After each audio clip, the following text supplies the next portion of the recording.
Welcome to today's Explainer. We're going to dive right into a massive headache facing financial leaders today. Exactly how insurance and talkaful executives can modernize their legacy systems without, completely breaking regulatory trust. Look, if you're operating in this space, you already know the pressure is on. You absolutely have to innovate, but you simply cannot afford to break things. So today, we're walking through a highly structured visual guide to solving this exact problem. Right off the bat, let's address this massive industry paradox. We're dealing with incredible digital disruption on one side, sure, but on the other, your business environment is heavily dependent on high trust, operational stability, and intense regulation. You can't just act like a Silicon Valley startup and move fast and break things when people's livelihoods, their health, and their businesses are literally on the line. Innovation here, it cannot be random creativity. And this visual comparison right here perfectly captures that daily tension you're probably feeling. Traditionally, insurance companies are fundamentally built to optimize for risk minimization and avoiding mistakes. That's your core business. But true innovation, that requires controlled learning under uncertainty. It requires validating assumptions where you don't actually know the outcome yet. So, how do we bridge this gap? Well, innovation in insurance has to be governed, it has to be measurable, and it must be intensely risk-aware. So, we clearly need a blueprint. Enter the SPECI framework. This is a 5-layer operating system to build your innovation engine from the ground up. Strategy for mapping the future, portfolio for funding the bets, experiment as the engine room, capability to build the muscle, and finally, intelligence for sensing the shifts. Let's look at exactly how each of these layers work together. Okay, let's start building the chassis of our engine with layer number 1. S stands for strategy, mapping the future. Before you do anything, you really have to ask what future you're actually building toward. This layer is literally all about directional focus. You need to identify emerging protection gaps and unmet customer fears. You got to ask yourself, what future behaviors threaten our current business models? And where will customer trust become our new competitive advantage? You aren't just innovating for the sake of cool tech, you're innovating to create very specific future value. Look at how these high-level strategic themes translate directly into real-world applications. If your strategy is to capture new markets, well, your innovation focus becomes highly targeted on things like covering gig workers or creating youth micro-to-coffle products. If your strategy is operations, you focus on using AI to automate claims or predict fraud. Strategy is what gives your innovation a distinct, measurable purpose. So you've got the strategy, but do you actually have the cash to back it up? That brings us to layer 2. P stands for portfolio, funding the bets. Having a great idea is one thing, right?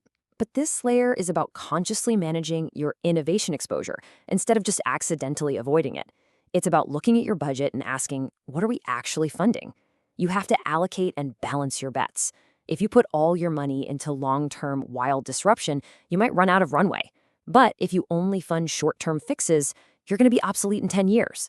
Notice how a beautifully balanced portfolio actually looks in practice here. It spreads investments across 3 distinct horizons. At the top, you've got core optimization, things like mobile self-service that give you that short-term ROI. In the middle, adjacent growth, like partnering for embedded to-coffle. And at the bottom, those big transformational bets, like usage-based to-coffle and predictive health ecosystems. Honestly, you need a mix of all 3 just to survive. But here is a pretty harsh reality check for us.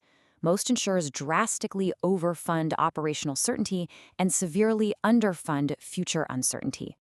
The SPECI framework forces executives to track specific health metrics, like the percentage of revenue coming from brand new products or your experiment conversion rate, to correct this industry-wide tendency to play it way too safe. Next up, we are dropping the pistons into our machine with layer 3. E is for experiment, the engine room. I absolutely love this layer because it asks one very simple question. How fast can we learn? Insurance innovation almost always fails when organizations overanalyze, overgovern, and try to scale massive, expensive projects before they actually prove what the customer wants. The experiment layer is all about testing assumptions rapidly so you can validate real customer behavior. And this proves how fast you can actually learn out there in the real world.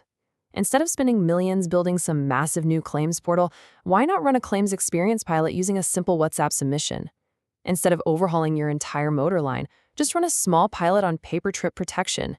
You get immediate, tangible behavioral evidence from the market, and you don't have to bet the entire farm to get it.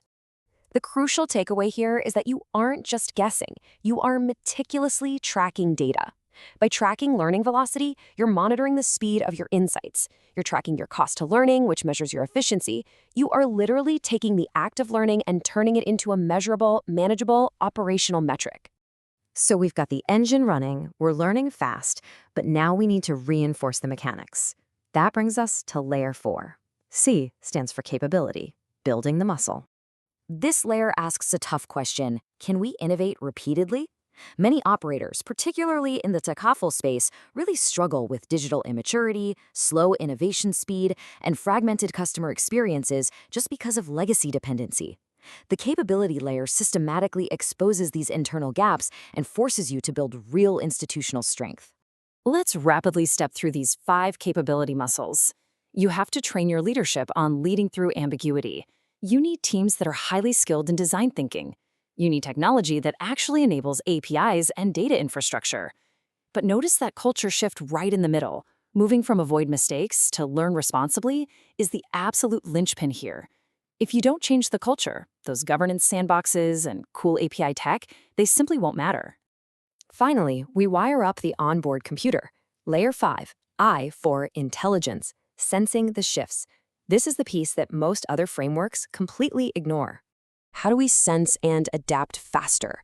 Intelligence is what turns your organization from being reactive into being anticipatory. This is where you actively monitor customer claim sentiment, you track what insurtech competitors are doing, and you scan those regulatory horizons. You're continuously pulling in customer intelligence, market intelligence, and operational intelligence, so you are never, ever caught off guard by a changing world. This is where AI truly shines, taking raw market and operational data and turning it into actionable, real-time executive foresight. Imagine being able to detect emotional frustration in a customer's voice or text during a claim, in real time, and adjusting your service dynamically, or predicting a policy lapse before the customer even makes the conscious decision to cancel. That is the power of true active intelligence. I really want to let this executive insight sink in for a moment. Most insurers only have reporting systems. They have these dashboards that tell them what happened last quarter, but reporting only explains the past. SPECI gives you the architecture to build an intelligence system, and intelligence is what actually shapes your future.